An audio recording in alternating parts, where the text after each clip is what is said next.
The cut material is hung directly on the spindle. Materials that do not require cutting should be placed on the circular positioning mechanism. This is the circular plate positioning mechanism on the slide rail located below the spindle. All you need to do is calculate the material radius and the distance from the circle to the support frame. Once the height is fixed, the loading preparation is complete. It can slide left and right. After the worker pulled the door open, he pressed a button on the machine, and the machine started operating, with the main shaft moving towards the mold. The type of mold shown in the video is called a hollow mold. When the raw material is pressed onto the mold, the shaft on which the mold is located, the main shaft, and the tool holder begins to rotate. It's worth mentioning that this tool holder can be fitted with 8 wheels. It can be equipped with cutting or roller type tools to achieve different functions. Throughout the entire process, we could see that the employees were very relaxed, which is precisely thanks to our independently developed spinning software. We only need to draw the tool path on the CAD software before machining. This is the interface of our software. First, we need to locate the points on the mold.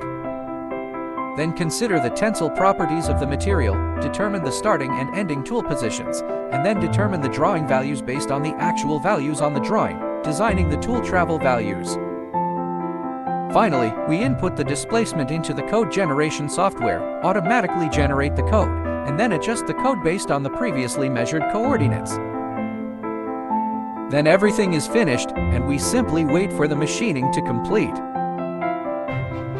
This metal spinning machine can process large diameter, thin-walled rotating parts, making it suitable for a wide range of applications, such as axial fan guides, hubs, centrifugal fan inlets, covers, impeller covers, roof fan covers, motor covers, and similar products. Inquiries are welcome. Now, let's take a look.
The advent of hydraulic idlers has made the flange edges of workpieces smoother.